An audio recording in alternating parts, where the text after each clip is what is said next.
Hello, good morning everyone. आज के इस वीडियो के माध्यम से मैं आप लोगों से एक इम्पॉर्टेंट विषय पर चर्चा करने आया हूं और आज का जो इम्पॉर्टेंट विषय है वो है अस्थमा। तो इस वीडियो के माध्यम से जानेंगे कि अस्थमा क्या है और अस्थमा के कौन कौन से वो कारण हैं जो आपको अस्थमा कॉज कर सकते हैं और अस्थमा का मैनेजमेंट क्या है।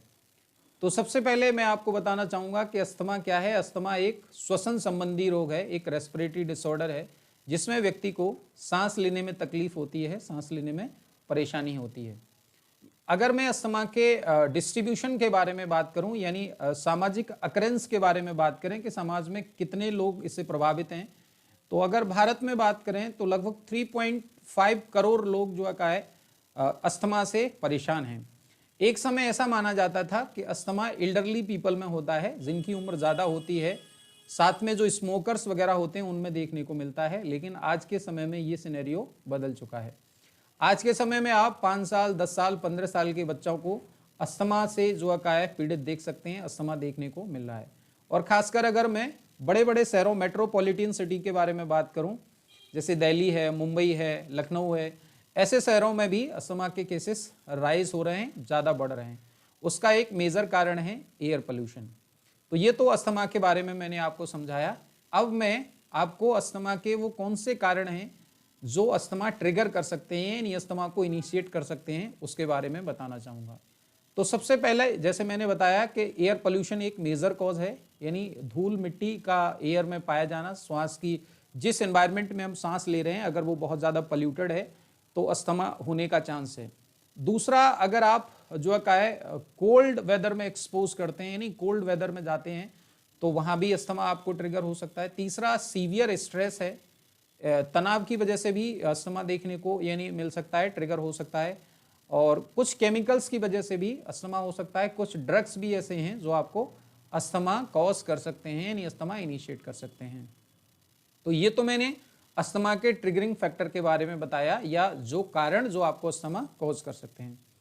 अब ट्रीटमेंट के बारे में या मैनेजमेंट के बारे में बात करने से पहले मैं आप लोगों को एक सवाल का जवाब देना चाहता हूं, जो अक्सर लोग सवाल करते हैं कि क्या अस्थमा कंप्लीटली ट्रीटेबल है, क्यूरेबल है। तो यस, अस्थमा, इस सवाल का जवाब यस है, क्योंकि अस्थमा कंप्लीटली क्यूरेबल है, ट्रीटेबल है। बस आपको इसके लिए कुछ रीज़न समझने की ज़रूरत है, कुछ फैक्टर को देखने की ज़रूरत है कि अस्थमा अगर आपका बहुत ज़्यादा लंबे समय से है तो उसको ट्रीट करना, कंप्लीट क्योर करना डिफ़िकल्ट है, और मैं ये कहूँगा कि इम्पॉसिबल सा है। लेकिन अगर आप इनिशियल कंडीशन में हैं, यानी इनिशियली आपको सांस लेने में तकलीफ हो रही है और उसी दौरान अपने डॉक्टर से कंसल्ट करते हैं, तो मैक्सिमम चांस हैं कि आप अस्थमा से कंप्लीटली जो है ठीक हो सकते हैं हमेशा के लिए। साथ में ये भी बताऊं कि अस्थमा से ठीक होने के लिए जो रिस्पॉन्सिबिलिटी है वो पेशेंट की ज़्यादा है, डॉक्टर्स और ड्रग्स की कम है। कैसे?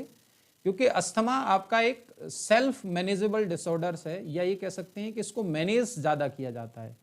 मैनेज करने का मतलब जो इसके ट्रिगरिंग फैक्टर हैं आपको उनसे अवॉइड करना है, आपको उनसे दूर रहना है। जैसे धूल मिट्टी से अस्थमा अगर ट्रिगर होता है तो धूल मिट्टी में नहीं रहना है। आपको स्मोकिंग से अस्थमा ट्रिगर हो सकता है तो स्मोकिंग नहीं करनी है। इसी तरीके से जो भी कंडीशन अस्थमा को इनिशिएट कर सकती हैं उससे पेशेंट को अपने आप को बचाना है। तो इस तरीके से वो बिना दवा लिए एक लंबे समय तक हेल्दी रह सकता है, बिना किसी करेक्टर के, बिना किसी लक्षण के अपनी लाइफ को सरवाइव कर सकता है। तो ये तो एक सवाल जो आप लोग करते हैं उसका मैंने जवाब दिया। अब दूसरा जो इसका एस्पेक्ट है दैट इज मैनेजमेंट, तो उस पर हम चर्चा करते हैं।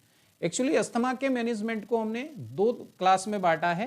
तो पहला जो क्लास है या पहली क्लास ऑफ ड्रग है उसमें हम बात करते हैं रिलीविंग ड्रग्स के बारे में, और दूसरी जो क्लास है उसमें हम बात करते हैं आपका जो आपकी ये कह सकते हैं कि मेंटेनिंग डोज या मेंटेनिंग ड्रग्स के बारे में या कंट्रोलर ड्रग के बारे में। तो सबसे पहले रिलीविंग जो ड्रग्स हैं, रिलीविंग ड्रग का मतलब जैसे किसी व्यक्ति को अस्थमैटिक अटैक आया और उसको सांस लेने में तकलीफ हो रही है, परेशानी हो रही है, तो उस समय हमारा मेन जो फोकस रहता है वो उस व्यक्ति को, उस मरीज को उन लक्षणों से, उन सिम्टम से आराम यानी राहत देने का होता है। जिसमें हम जो ड्रग्स यूज करते हैं वो शॉर्ट एक्टिंग बीटा एगोनिस्ट, जैसे साल्ब्यूटामोल है, लीवोसाल्ब्यूटामोल है, ऐसी ड्रग्स का हम प्रयोग करते हैं जो आपके रेस्पिरेटरी पैसेज को डायलेट करती हैं और आपको सांस लेने में जो है क्या है मदद करती हैं, आसानी से आप सांस ले पाते हैं। तो ये तो एक था कि जो एक्यूट करेक्टर आ रहा है, जो एक्यूट लक्षण दिख रहा है, उसको कंट्रोल करना है। अब दूसरा जो पार्ट है आपका, दैट इज कंट्रोलर वाला पार्ट है, या ये कह सकते हैं कि कंट्रोलर ड्रग हैं।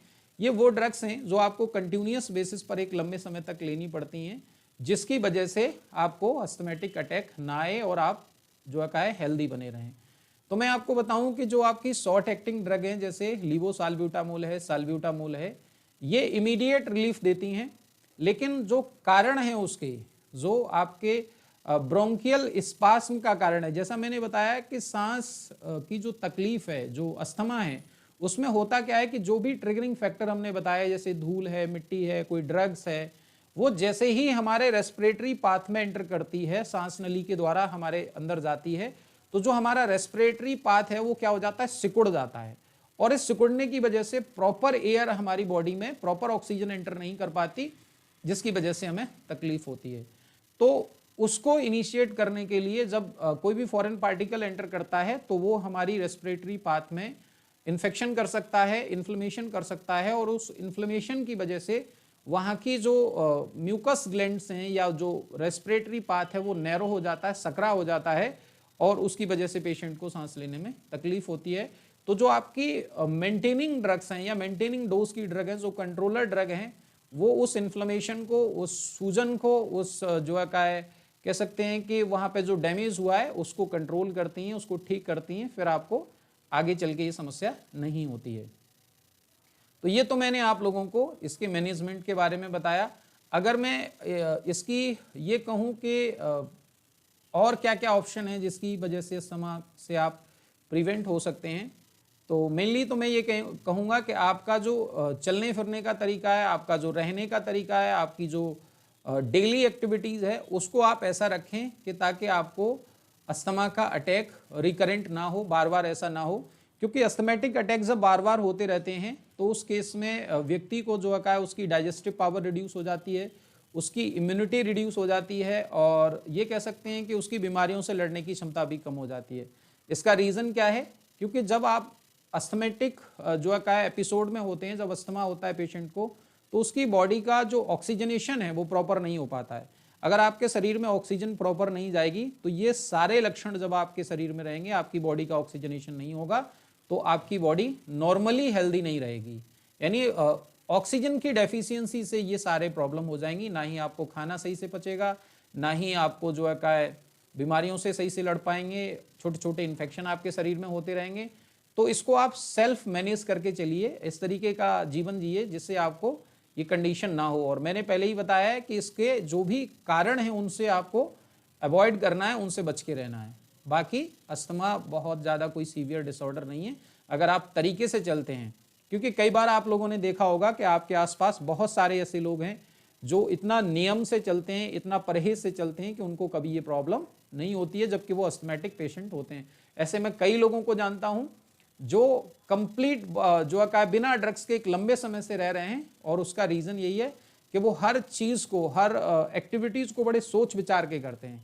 यानी अगर उनको खाना भी खाना है तो उसमें ये सोचते हैं कि ये चीज़ जो है खानी चाहिए या नहीं खानी चाहिए, और इसी वजह से वो अपनी लाइफ को हेल्दी रखते हैं और ठीक बने रहते हैं।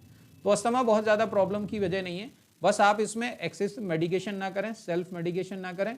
क्योंकि एक ट्रेंड देखने को मिल रहा है कि अगर हल्की सी भी किसी को प्रॉब्लम होती है तो लोग इसकी जो है डायरेक्ट ऐसी क्लास ऑफ ड्रग पे चले जाते हैं जो बहुत ज़्यादा सीवियर कंडीशन में हम यूज़ करते हैं, और उसके साइड इफेक्ट बॉडी पे बहुत हैं। क्योंकि आप लोग जानते हैं कि स्टेरॉइड हैं, स्टेरॉइड आपकी बॉडी में जाएंगे तो आपकी इम्यूनिटी को लूज़ करेंगे, आपकी इम्यूनिटी को कम करेंगे, आपकी बॉडी में जो है ये कह सकते हैं कि यूरिन रिटेंशन को बढ़ा देते हैं, आपकी बॉडी में पाल्पिटेशन को बढ़ा देंगे। ये सारे इसके ड्रॉबैक हैं। जैसे मैंने अभी बताया, जैसे साल्ब्यूटामोल के ही बारे में अगर मैं बात करूं तो साल्ब्यूटामोल जो आपका शॉर्ट एक्टिंग बीटा एगोनिस्ट है, इसका सबसे बड़ा ड्रॉबैक आप लोगों को यही देखने को मिलता है कि ये बीटा 2 एगोनिस्ट है, साथ में ये बीटा 1 पे भी काम करता है। यानी आपकी हार्ट एक्टिविटी को बढ़ा देगा, आपके अंदर पाल्पिटेशन को बढ़ा देगा। पेशेंट में आप अक्सर देखते हैं कि जब साल्ब्यूटामोल हम देते हैं तो पेशेंट कई बार तकलीफ बोलता है कि सर डॉक्टर साहब ऐसा लग रहा है कि जो है दिल मेरा निकल के बाहर आ जाएगा। तो वो एक्चुअली कंडीशन क्या है, वो साइड इफेक्ट है बीटा साल्ब्यूटामोल का, जो क्योंकि ये बीटा 1 पे एक्ट करता है और बीटा 1 जो रिसेप्टर है आपके हार्ट में पाया जाता है, तो इसकी वजह से ये पाल्पिटेशन को बढ़ा देगा। साथ में ट्रिमरिंग होती है, हाथ हिलने लगते हैं ऐसे इस तरीके से अस्थमा के पेशेंट को, साथ में उसको कॉन्स्टिपेशन रहने लगता है। तो ये सारे लक्षण जो है क्या है, ये ड्रग्स के साइड इफेक्ट हैं। तो आप कोशिश ये करिए कि आप इसे अपनी लाइफस्टाइल से मैनेज कर लें। वैसे मैं हमेशा कहता हूं कि आपकी लाइफ की 98% ड्रग्स जो है बीमारियां हैं वो आपकी लाइफस्टाइल से ही हैं, ड्रग्स से नहीं है। आप उसको 98% तक सोचिए, कितना बड़ा डेटा जो है बोला जा रहा है। अगर ब्रॉड क्लासिफिकेशन में देखें तो लगभग ये 98% आपका डेटा इसी से आता है, जिसमें आप लाइफ स्टाइल को केवल मैनेज करके आप जो है बीमारियों से दूर रह सकते हैं। तो अस्थमा तो बहुत ज़्यादा प्रॉब्लमेटिक नहीं है। बाकी बीमारियों को भी आप अपने जीवन में, आपका आहार विहार इस तरीके का होना चाहिए जिससे आप हेल्दी रह सकें। Thank you all of you.